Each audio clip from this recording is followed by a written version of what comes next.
하나님 말씀 갈라디아서 3장 1절부터 14절까지 말씀입니다.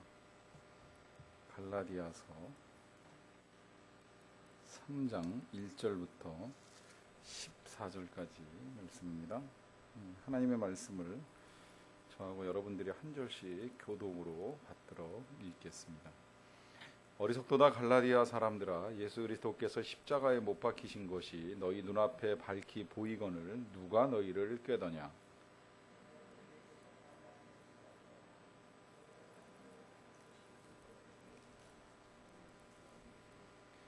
너희가 이같이 어리석느냐. 성령으로 시작하였다가 이제는 육체로 마치겠느냐.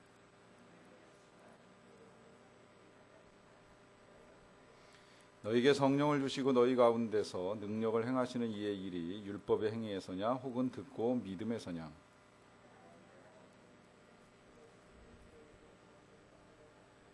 그런즉 믿음으로 말미암은 자들은 아브라함의 자손인 줄 알지어다.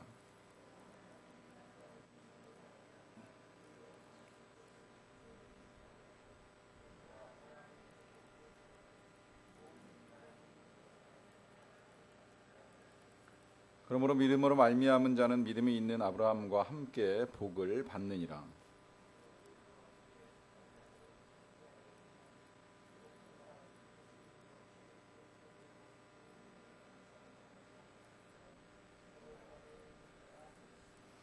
또 하나님 앞에서 아무도 율법으로 말미암아 의롭게 되지 못할 것이 분명하니 이는 의인은 믿음으로 살리라 하였음이라.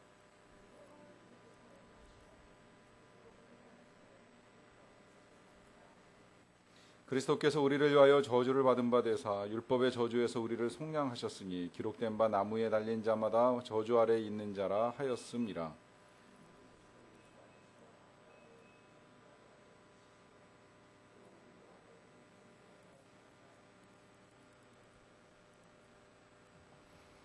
신앙생활을 하시면서 여러분들 자신한테 좀 실망을 해보신 적이 있으신지 질문을 해보고 싶습니다. 저는 여러 번 있다고 고백을 할 수 있을 것 같아요.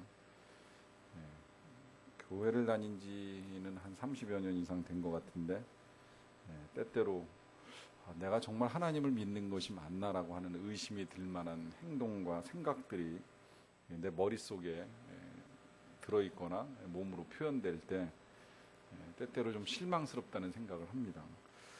왜 이렇게 세월이 흘러도 변하지 않는가라고 하는 생각이 드는 겁니다. 아마 여러 가지 이유가 있으리라고 생각이 들어요. 예를 들면 이런 상황에서는 내가 이런 태도를 취할 것이다라고 하는 나름대로의 그 배움이 있었고 또 그 기준도 정해 놓았는데 막상 그 상황에 직면하고 나니까 그런 내가 생각했던 것 같은 태도가 나오는 것이 아니라 나약한 모습이 드러나는 일들이 일어나는 겁니다. 그러면 우린 금방 실망을 하죠. 난 아직도 믿음이 없구나. 난 되게 연약하구나 라고 생각을 하면서 우리 스스로에게 좌절을 합니다. 근데 이것이 여기서 끝나면 다행인데 이제 이게 좀 생각이 나쁜 쪽으로 발전을 시켜 나가다 보면 그 생각으로 말미암아서 이제 하나님과 나하고 아주 거리가 멀고 나는 하나님께 은혜나 사랑을 받기에는 합당치 아니한 존재로 나 스스로를 떨어뜨려 버리는 일이 있을 수 있다라고 하는 거예요. 제가 자주는 아니지만 이제 그 연세 드신 분들 모임 소망교회 갈렙부와 그다음에 그 샬롬부에 초청을 받아가지고 이제 설교를 하러 간 적이 몇 번 있습니다. 갈 때 꼭 부탁을 받는 것 중에 한 가지가 뭐냐면 연세 드신 분들이 많다 보니까 이제 그 중에 천국 가실 날도 멀지 않았으니까 꼭 구원에 대한 이야기, 그 십자가 복음에 대한 이야기를 전해달라고 담당 목사님한테 개별적으로 부탁을 받고 가서 말씀을 전하는 일이 있습니다. 그래서 거기에다 초점을 맞추고 이제 말씀을 전할 때 제가 이런 예를 가지고 좀 설명을 해드린 적이 있어요. 예를 들어서 이제 제가 운행을 하고 그 길을 가다가 실제 이제 비슷한 일을 겪었습니다. 두 가지 일을 제가 겪었는데요. 제가 이렇게 차선에 서 있는 차선 옆 차선에서 유턴 신호가 이제 떨어져 가지고 옆차가 이렇게 돌려 버리는데 뒤에서 차가 중앙선을 넘어가지고 그 차를 질러서 이렇게 앞질러 가려다가 유턴을 하는 차하고 부딪히는 사고를 옆에서 목격을 했어요. 그 부딪히는 순간을 옆에서 이렇게 지켜보니까 정말 끔찍하더라고요. 유턴하는 차 입장에서는 당연히 신호를 받고 유턴을 하려고 했는데 그 틈에 차 한 대가 직진을 하려고 삐져나오다가 이제 큰 사고가 나버린 겁니다.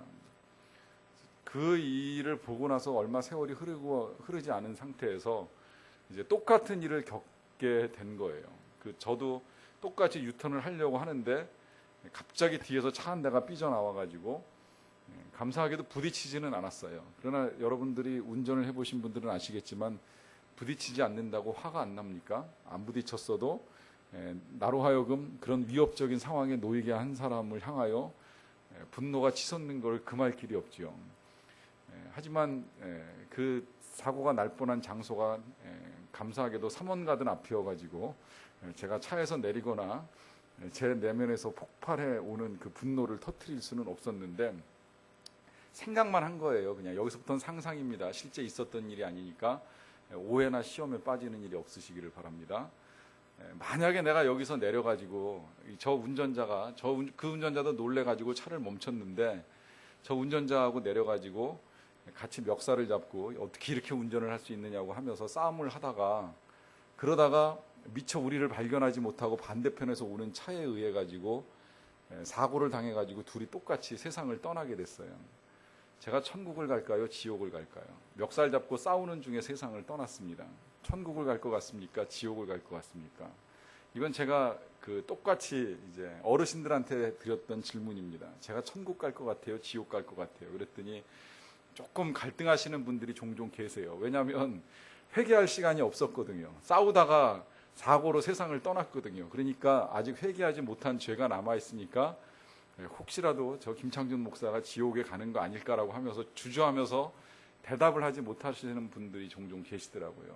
그러니까 제가 단호하게 말씀을 드렸습니다. 내가 그럴 일이야 없겠지만 혹시라도 그 사람 멱살 잡고 욕하면서 싸움하고 있다가 사고 나서 세상을 떠나도 전 눈뜨면 천국입니다. 틀림없습니다. 분명합니다. 궁금하면 지금부터 이제 드리는 말씀 잘 들으시라고 하면서 정리를 해드리는 거예요. 이건 정말 분명해요. 전 지금도 확신하고 이 진리에 대한 제 믿음은 요만큼도 변함이 없습니다. 이건 제가 세례문답할 때도 똑같은 이제 질문을 하는 거와 같아요. 저는 우리 여기 세례 받으실 분 이제 예상 문제 제가 드리는데 저는 세례문답할 때 우리 교단에서는 지금 책 한 권을 줍니다. 한 3, 40페이지 정도 되는 책 한 권을 주면 열심히들 그거 집에서 이제 외워갖고 오세요. 뭐 예수님이 언제 돌아가셨습니까? 며칠 만에 부활하셨습니까? 성령은 그로부터 며칠 뒤에 임했습니까? 유대인의 3대 절기를 말하시오. 막 이러면서 질문 되게 많은데 저는 딱 문답할 때는 항상 질문이 딱 3가지입니다. 지금 갑자기 세상을 떠나도 천국 갈 자신 있습니까? 예, 그러면 2번째 질문 들어갑니다. 이유가 뭐라고 생각하십니까? 그러면 이유를 듣고 그 다음에 3번째 질문은 그거예요. 그럼 왜 세례 받으시려고 합니까? 이 3가지 질문 딱 하고 질문 대답 다 잘 하시면 문답 통과하신 거고 질문에 대답을 못하면 이제 제가 답을 가르쳐 드리죠. 이제 제가 갖고 있는 이제 믿음에 따라서 다 설명해 드려요. 설명해 드리고 그 자리에서 다시 질문합니다. 그러고서 답이 이제 제대로 나오면 이제 문답을 통과시키고 그다음에 이제 세례를 받으실 수 있도록 늘 그렇게 해 왔어요. 제가 심지어 지난 4월에 우리 딸 이제 입교하면서 똑같이 물어봤어요. 교육은 우리 교회 집사님 중에 한 분이 이제 맡아서 4주 동안 4번에 만나서 교육을 했고요. 그 교육 내용하고 상관없이 전 똑같이 3가지 질문을 했습니다. 천국 갈 자신이 있느냐? 왜 간다고 생각하느냐? 네가 왜 입교를 한다라고 생각하느냐라고 하는 질문했고 감사하게 얘가 그 집사님께 잘 배워가지고 이제 대답을 해서 이제 입교 예식을 여기서 치렀습니다. 이건 중요합니다. 왜 중요하냐면 이게 지금 이제 사도 바울이 갈라디아서를 통해서 계속 우리에게 가르쳐주고 있는 것이고 이게 신앙의 기본이에요. 여러분 우리가 자꾸 생각이 흔들려요. 때로는 언젠가는 언제 생각해 보면 난 정말 하나님의 자녀 맞고 천국 갈 것 같고 또 구원받은 것 같고 이런 생각들이 틀림이 없는데 어느 순간엔 또다시 흔들립니다. 이렇게 살아가지고 갈 수 있겠나? 내가 정말 이렇게 사는 게 맞나? 그리고 나 왜 믿음 가지고 산다고 얘기하면서 왔는데 정말 내가 사는 모양은 왜 이 모양이지라고 하는 이런 의문들이 생겨날 때 자꾸 흔들립니다. 여러분, 이게 왜 그런지 알아요? 이게 지금 이제 사도 바울이 우리에게 들려주는 이야기인데요. 이 구원이라고 하는 거에 대한 초점을 자꾸 우리의 삶의 태도에 맞춰가고 있으니까 그래요. 구원은 내 행동에 따라서 받는 게 아니라는 거예요. 내 행위에 의해서 결정되는 것이 절대 아니라는 거예요. 구원은 믿음으로 결정이 납니다. 오늘 그걸 저하고 여러분들이 좀 함께 생각을 해보도록 하겠습니다. 그래서 오늘은 그냥 두 가지로 나눴어요. 믿음으로 말미암아 살 것이냐, 율법으로 말미암아 살 것이냐라고 하는 것인데, 율법으로 말미암아 산다라고 하는 것이 무엇이고 믿음으로 말미암아 산다라고 하는 것이 무엇인가를 우리가 알게 되면 지금 제가 서론적으로 말씀드렸던 이 확신들이 어떻게 가능한가라고 하는 것을 여러분도 확실하게 알고 가시리라고 생각을 합니다. 첫째로 이제 율법으로 말미암아 일어나는 일들인데요. 이 율법이라고 하는 것은 영적인 일을 육적인 일로 바꾸고 불필요하게 많은 괴로움을 겪게 합니다. 갈라디아서 3장 3절 4절 말씀에서 사도 바울이 이런 표현을 사용합니다. 너희가 이같이 어리석으냐. 사실 이 표현이 좀 과하다라고 하는 생각이 들기는 해요. 그러니까 말하자면 설교를 하는 입장에서 제가 구원의 확신이 없는 성도들을 놓고서 당신 왜 이렇게 어리석습니까? 이렇게 말할 수 없잖아요. 그런데 지금 사도 바울은 이 갈라디아 교회 교인들한테 한 번도 아니라 두 번씩이나 어리석도다라고 하는 표현을 사용하면서 왜 그걸 이해하지 못하느냐라고 말씀하시는데, 이건 미워서 하는 말이 아니에요. 오해하면 안 됩니다. 이건 사도 바울이 특별한 애정을 갖고 있기 때문에 이런 표현을 사용합니다. 아시는 대로 이 갈라디아는 사도 바울이 정말 피 터져가면서 복음을 전했던 데입니다. 복음을 전하기 위해서 죽을 고비를 여러 번 넘겼어요. 그러면서 기껏 가서 너희들을 예수님이 용서하셨고 너희들을 하나님이 구원하셨고 너희들은 하나님의 자녀고 천국에 갈 길이 하나님으로 말미암아 예수님으로 말미암아 열렸기 때문에 너희들이 그 일에 대한 믿음만 가지면 아무 문제 없다라고 열심을 다해서 전해주고 왔는데, 시간이 흘러놓고 나서 보니까 이 사람들이 율법을 지켜야 되는 거 아니냐고, 예수님도 예수님이지만 우리가 율법을 지키지 않고 정말 천국 가는 게 맞냐고, 우리가 율법에 따라서 할례도 받아야 되고 제사도 드려야 되는 거 아니냐라고 하면서 걱정하고 살아가고 있으니까 답답해서 사랑하는 마음에 사도 바울이 표현하기를 왜 이렇게 어리석냐, 그러면서 성령으로 시작하였다가 이제는 육체로 마치겠느냐라고 질문을 해요. 이 질문에서 성령으로 시작하였다라고 하는 것은 믿음을 가지고 구원을 받은 일을 성령으로 시작한 것으로 보는 겁니다. 이건 이제 나중에 한번 그 믿음으로 말미암아 살아갈 때에 한번 다시 우리가 보는 걸로 하고요. 그렇게 믿음을 가지고 구원을 받았는데, 구원을 받고 난 다음에 또다시 내가 이렇게 살아야 돼, 이렇게 살면 안 돼 라고 하는 내 나름대로의 율법과 규칙을 만들어 놓고 그것을 잘 지키면 구원 받은 것 같고, 그것을 못 지키면 구원을 못 받은 것 같은 그런 사람을 일컬어서 육체로 끝을 내겠느냐, 예수님 믿는 게 그렇게 괴로운 일이냐라고 하면서 이 일들이 오히려 불필요하게 많은 괴로움을 겪게 한다는 거예요.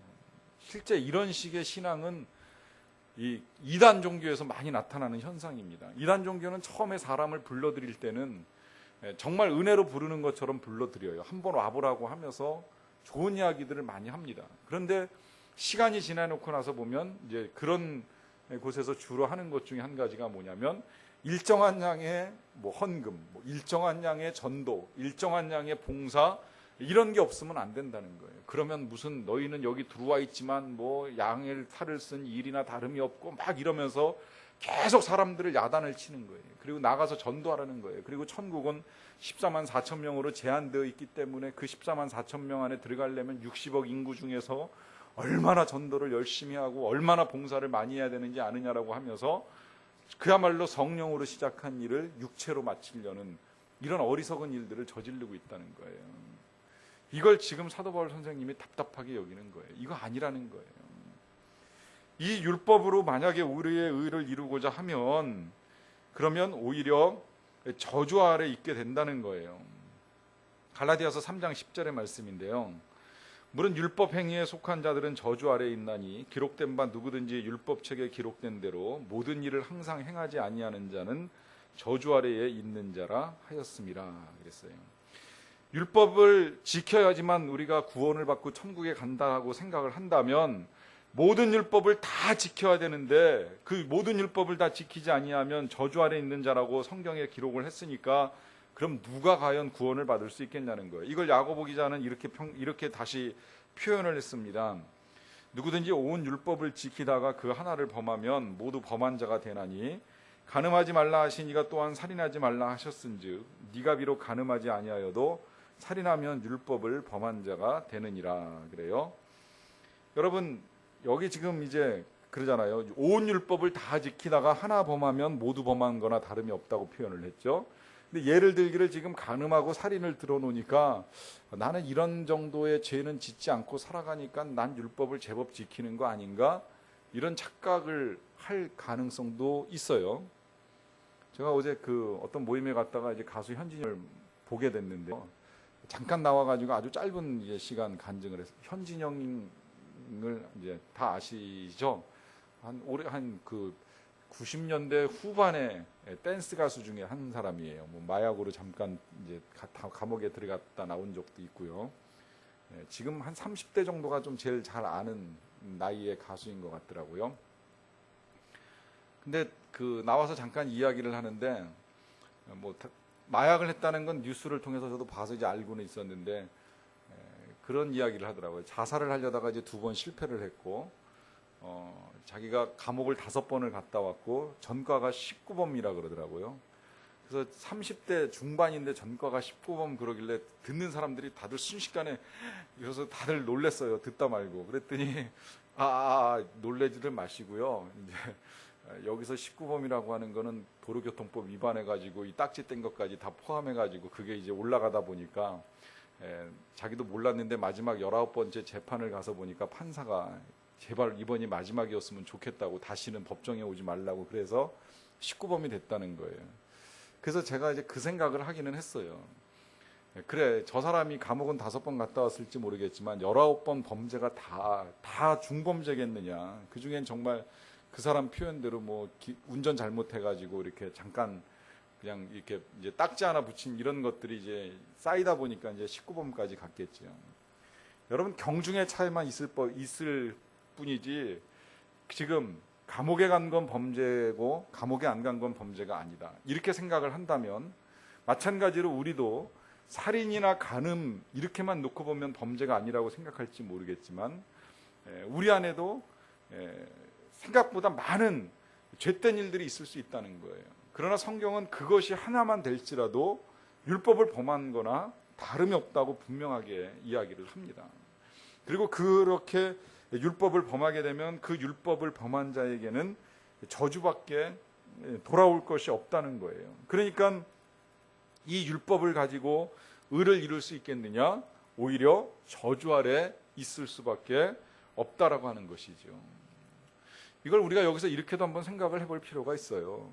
정말 우리가 율법을 지켜서 구원을 받는다면 우리가 정말 열심히 봉사하고 열심히 교회 나오고 열심히 기도하고 열심히 신앙생활을 해서 구원을 받는 것이라면 예수님이 굳이 십자가에 왜 달리시겠어요? 뭐하러 예수님이 십자가에서 죽임을 당하십니까? 그냥 우리가 열심히 신앙생활하면 되지 왜 예수님이 굳이 그 고생을 해가면서 우리 때문에 십자가에 죽는 일을 하실 수 있겠냐는 거예요. 그러니까 진정한 신앙이라고 하는 건 내가 열심을 내고 내가 율법을 지키는 것이 나의 믿음을 드러내는 것이 아니라 예수님이 나를 위해서 하신 일을 보는 거예요. 예수님이 나를 위해서 하신 일을 믿는 거예요. 제가 큰 소리를 치는 이유는 딱 그거 한 가지예요. 전 자신 없어요. 저를 들여다볼 땐 저도 여러분들하고 똑같이 아니면 여러분들보다도 더 심하게 자신이 없는 사람일 수 있어요. 그러나 내가 언제 어디서든 세상을 떠나도 천국에서 눈뜰 것을 자신하고 살아가는 이유는 딱 한 가지예요. 내가 아니라 예수님 때문에. 예수님이 죽으셨기 때문에. 예수님이 저 십자가 나무 위에서 나 대신에 저주를 받으셨기 때문에. 그게 네 번째에서 가르쳐주고 있는 진리잖아요. 그래서 그리스도께서 우리를 대신하여 십자가의 저주를 받으시고 율법의 저주에서 우리를 속량하신 것입니다. 그래요. 이 속량이라고 하는 단어가 한번 설명드렸었는데 테텔레스타이라고 해가지고 값을 치렀다는 단어예요. 이 값을 치렀다는 단어가 어디서 나온 거냐면 옛날 고대 사회에서 노예를 사들일 때 돈을 내고 노예를 사들일 때 쓰는 단어입니다. 노예의 몸값을 치른 거예요. 근데 예수님은 그 몸값을 우리를 대신 치러주신 거라는 의미예요. 근데 다른 게 한 가지가 있어요. 그 몸값을 치르고 난 다음에 예수님께서 우리를 예수님의 몸으로 그 값을 치르시고 난 다음에 예수님은 우리를 노예로 부르시지 않아요. 우리의 신분을 해방시켜 주셨어요. 딱 돈 내자마자 넌 더 이상 노예가 아니라 자유인, 넌 노예가 아니라 하나님의 자녀. 그래서 더 이상 그 어떤 것에 의해서도 매이거나 또 이렇게 얽혀서 살아갈 하등의 이유가 없다라고 하는 것을 분명하게 선포를 해 주신 거예요. 그래서 우리는 자유를 얻게 된 존재예요. 그래서 더 이상 어떤 저주도 우리를 괴롭힐 수 없다라고 하는 것입니다. 여기서 이 저주라고 하는 것은 여러 가지 저주가 있어요. 가장 대표적인 우리의 인생의 저주는 죽음입니다. 죽음이라고 하는 건 이제 죄와 함께 우리에게 찾아 들어와서 우리 모든 사람들에게 참 마음에 크나큰 짐을 가져다 주는 일이 돼버렸어요. 이걸 늘 사람들이 두려워합니다. 그러나 예수님이 십자가에서 죽으시고 부활하시고 난 다음에 우리가 이로부터 자유함을 얻게 된 거예요. 우리가 잠시 죽음이라고 하는 고통스러운 관문을 통과하는 일은 있지만 그럴지라도 우리는 영생과 부활, 천국이 있기 때문에 그 죽음이 끝이 아님을 믿고 살아갈 수 있는 존재가 됐다는 거예요. 이것이 저주로부터 우리를 자유케 하신 것입니다. 이뿐만이 아니라 고통으로부터, 질병으로부터, 환난으로부터, 하나님의 진노로부터, 그 어떤 것으로부터 우린 다 풀림받은 존재라는 거예요. 하나님이 예수님을 통해서 다 놓아주셨다는 거예요. 그 모든 고통과 저주는 예수님이 십자가 위에서 우리를 대신해서 다 받으셨기 때문에 우리가 받아야 할 그 어떤 형벌도 없습니다. 형벌이 없다 보니까 우리가 뭐 율법을 잘 지켜서 상을 받고 율법을 잘못 지켜서 벌을 받는 일조차도 우리에게 남아있지 않다는 거예요. 오히려 거꾸로 그 세 번째로 다시 거슬러 올라가서 보시게 되면 아무도요 율법으로 말미암아 의롭게 될 수 있는 사람은 단 한 사람도 없습니다. 갈라디아서 3장 11절 말씀인데요. 또 하나님 앞에서 아무도 율법으로 말미암아 의롭게 되지 못할 것이 분명하니 이는 의인은 믿음으로 말미암아 살리라 하였습니다. 율법은 믿음에서 난 것이 아니니 율법을 행하는 자는 그 가운데서 살리라 하였느니라 그래요. 여기서 이제 1차 한번 정리를 하고 넘어갑니다. 의인은 믿음으로 사는데 이 믿음이라고 하는 것이 율법에서 난 것이 아니기 때문에 율법을 지켜서 의롭게 되겠다라고 하는 사람 결코 의로울 수 없다는 거예요. 앞서도 우리가 보았듯이 단 한 가지라도 우리에게 허물이 있고 죄가 있다면 그 누구도 스스로를 의롭다 말할 수 없다는 겁니다. 그렇기 때문에 우리에게는 의가 없고 의가 없기 때문에 예수님께서 우리를 대신해서 십자가의 저주를 받으셨다는 것입니다. 이 모든 일들은 다 율법으로 말미암아 진행된 일이에요. 결국 이제 이것이 율법의 첫 번째 기능이라고 소위 말하는 것인데 율법의 첫 번째 기능, 하나님이 원하시는 수준이 뭔지를 우리에게 보여주는 겁니다. 그 다음에 그 율법의 두 번째 기능이 뭐냐면 그 하나님이 원하시는 수준에 비추어 볼 때 우리가 도저히 우리의 힘으로는 의로울 수 없는 존재라고 하는 사실을 깨닫게 해주는 것이 율법의 두 번째 기능입니다. 이제 신학적으로 이제 엄밀하게 말하면 이게 이제 우리가 사실 나중에 배워야 될 건데 이거 오늘 오전에는 안 했던 부분인데요. 율법의 이제 제3 사용이라고 하는 표현을 사용하는데 율법은 세 가지 기능을 가지고 있어요. 그러니까 첫 번째 기능이 하나님이 원하시는 수준, 두 번째 기능이 그 수준에 미치지 못하는 우리의 형편을 보여주는 기능, 그리고 세 번째 기능은 뭐냐면 우리가 이제 은혜 받고 구원받고 난 다음에 어떻게 살아가야 될 것인가 방향을 정해주는 기능이 율법의 세 번째 기능입니다. 결국 이 세 가지 기능을 다 헤아려 봐도 율법을 지켜서 구원을 받을 수 있어요, 없어요? 율법을 지켜서는 구원을 받을 수가 없어요. 그럼 어떻게 받아요? 이제 뒷면에 믿음으로 말미암아 가능하다는 겁니다. 믿음으로 말미암아 이루어지는 일들이 무엇인가 이제 하나씩 헤아려 봅니다. 첫 번째로 믿음으로 말미암아 우리는 성령을 받고 능력을 행할 수 있습니다. 이거 하나만 놓고 봐도 이제 분명해지는 게 하나가 있죠. 하나님께서 어떤 사람에게 성령을 주시는가 한번 생각을 해보세요. 율법을 잘 지키는 사람에게 성령을 주실까요? 아니라는 거예요. 믿는 사람에게 성령이 임하는 거예요. 믿는 자는 이미 성령을 받은 거나 다름이 없어요. 거기 갈라디아서 3장 1절 말씀 보세요.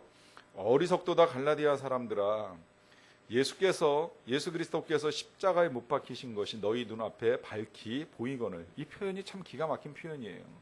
지금 이 갈라디아 사람들 중에 예수님이 십자가에 못 박히신 것을 본 사람이 아마 거의 없을 겁니다. 유월절 명절 지키러 예루살렘까지 온 사람이 아니라면 이 사실을 눈으로 본 사람은 없는데, 사도 바울은 본 거나 다름없는 것처럼 지금 말하고 있어요. 예수님이 못 박히신 것이 너희 눈앞에 밝히 보이는 명백한 사실이거늘 감히 누가 너희를 깨더냐. 내가 너희에게서 다만 이것을 알려주고 싶은데, 너희가 성령을 받은 것이 그러니까 질문하고 싶다는 거예요. 너희가 성령을 받은 것이 율법의 행위냐 혹은 듣고 믿음이로냐. 율법을 잘 지켰기 때문에 너희들이 성령을 받았느냐, 아니면 말씀을 듣고 믿고 나니까 성령이 임하였느냐, 한번 잘 생각을 해보라는 겁니다. 그걸 이제 3장 5절에서 반복해서 또 이야기해요. 너희에게 성령을 주시고 너희 가운데서 능력을 행하시는 이 일이 율법의 행위에서 비롯된 것이라고 생각하느냐, 듣고 믿었기 때문에 허락된 일이냐.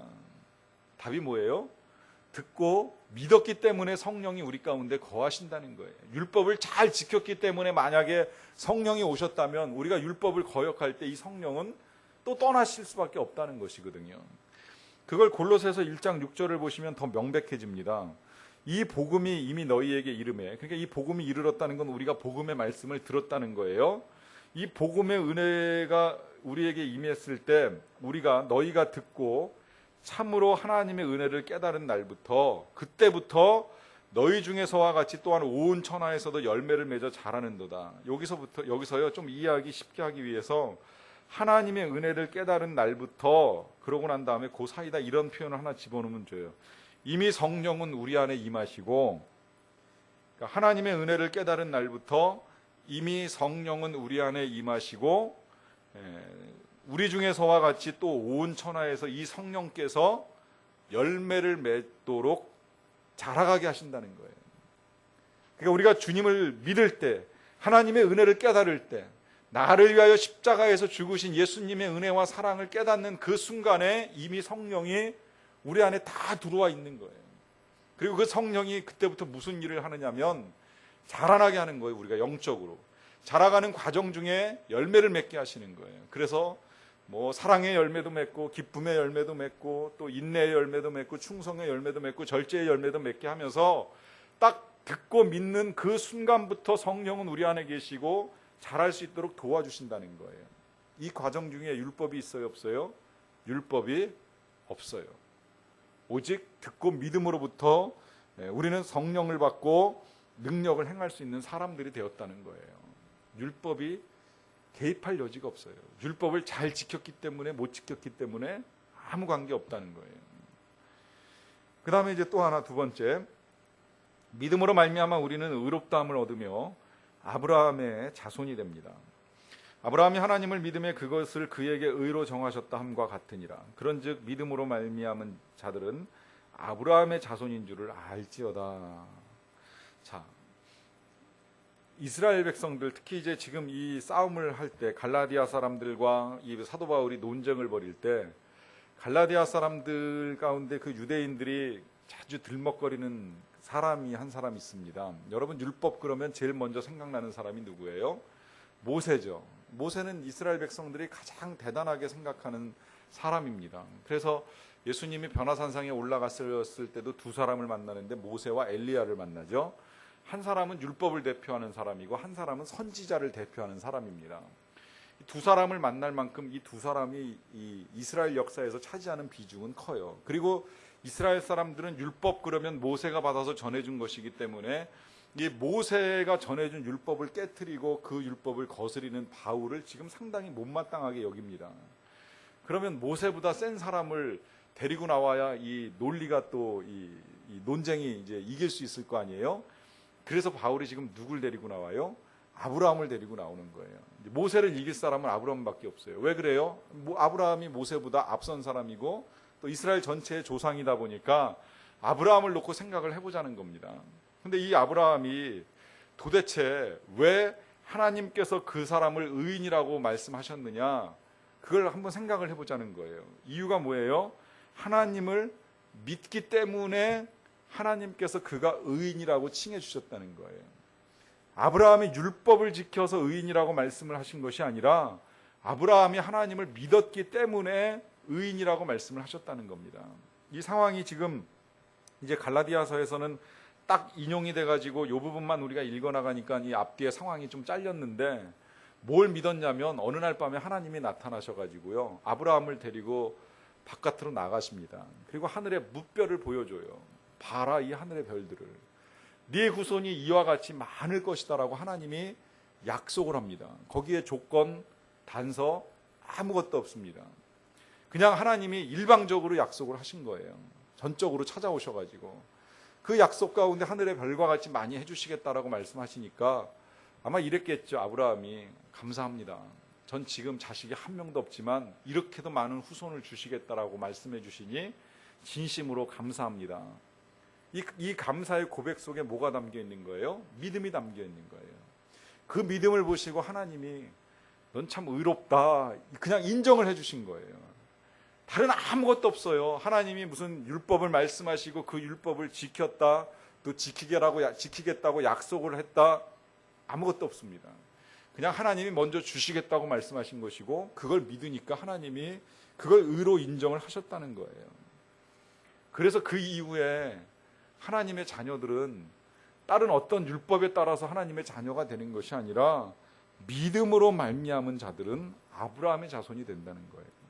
그래서 우리도 믿음을 가지고 살아가면 비록 혈통은 다를지라도 우리도 아브라함의 자손이 된다는 겁니다. 이 아브라함의 자손이 된다는 건 결국 뭐예요? 우리가 약속의 자손이 된다는 거예요. 은혜의 자손이 된다는 겁니다. 율법과는 전혀 상관이 없이 이스라엘 백성들이 지켰던 그 율법과 관계없이 우리는 그냥 믿음으로 말미암아 아브라함의 자손으로 은혜를 받고 우리 안에 약속이 이루어지는 것을 보게 된다라고 하는 것입니다. 생각해보면 정말 큰 은혜라고 하는 생각이 들어요. 여러분 생각해 보세요. 아브라함은 율법을 몰랐던 사람이에요. 율법만 몰랐던 게 아니라요, 더 나아가서는 실은 하나님을 몰랐던 사람이에요. 오히려 아브라함의 부모님은 우상을 섬길 뿐만 아니라 우상을 만들어서 팔던 일을 하던 사람이에요. 원래 그 성경학자들의 연구에 따르면 그 아버지 데라의 직업이 우상장수라고 하는 직업이 있습니다. 오죽하면 왜 그런 이야기가 나왔잖아요. 이 아브라함이 하나님을 믿고 난 다음에 데라가 이 우상을 만들어서 팔던 이 일을 중단을 하지 않습니다. 그런데 하나님을 믿는데 우상을 계속 아버지가 만들어서 파니까 이 아들 입장에서는 못마땅하잖아요. 그래가지고 그 한날은 이제 하룻밤 자고 났는데 아버지가 이제 그 우상을 만드는 그 공장에 나와가지고 보니까 다 만들어 놓은 우상이 다 부셔져 있는 거예요. 이걸 밤새 이제 아브라함이 다 부셔 놓은 거예요.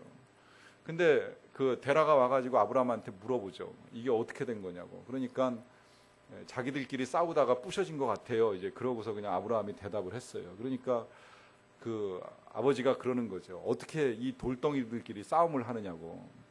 그러니까 이제 아브라함이 그러는 거예요. 근데 아버지는 왜 이 돌덩이를 만들어 가지고 신이라고 파시냐고. 신은 하나님밖에 안 계시는데 왜 이 돌덩이를 가지고 신이냐고 하시냐고 하면서 아버지에게 전도를 했다는, 뭐 이건 전설인데 이런 이야기가 있을 정도로 그 아버지가 우상을 섬겼던 사람이라고 하는 겁니다.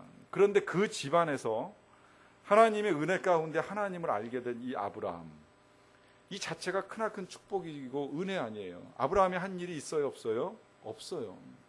그냥 믿은 것밖에 없어요. 하나님이 쫓아오라 그러면 쫓아가고, 자식을 주시겠다 그러면 그거 믿고, 백세에 대해서 낳겠다고 하시면 그거 믿고 그냥 따라가는 거예요. 이게 믿음이고 이게 은혜라는 겁니다.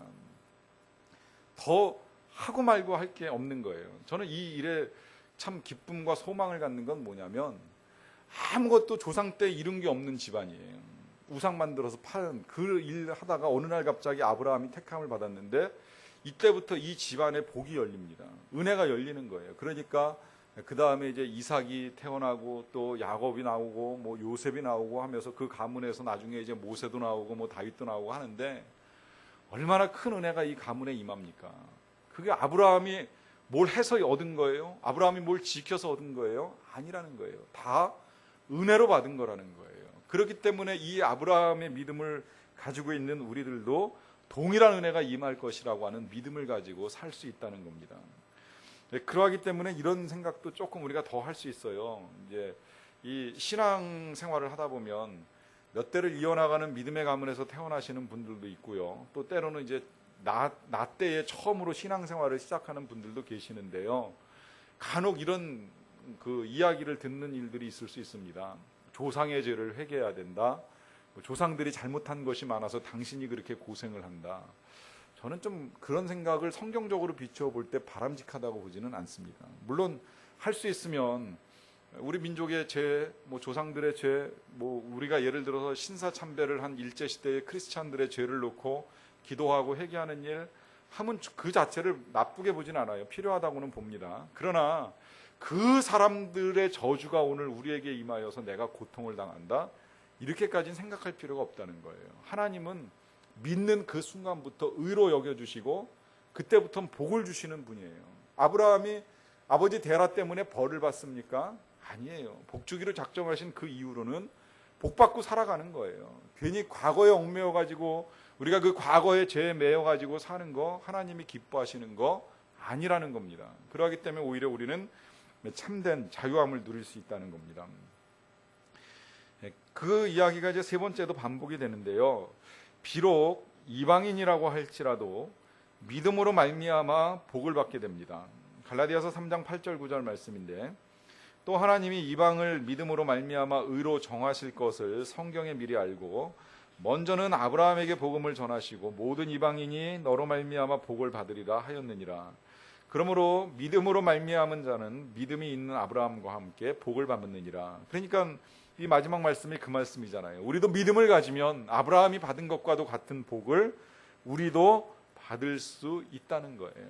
그렇게 아브라함이 그럼 받은 복은 어떻게 받았느냐? 그 로마서 4장 18절부터 22절 말씀에 그렇다면 아브라함이 의롭다 인정을 받은 믿음은 무엇이냐라고 하는 건 우리가 좀 더 구체적으로 생각을 해볼 필요가 있는데요.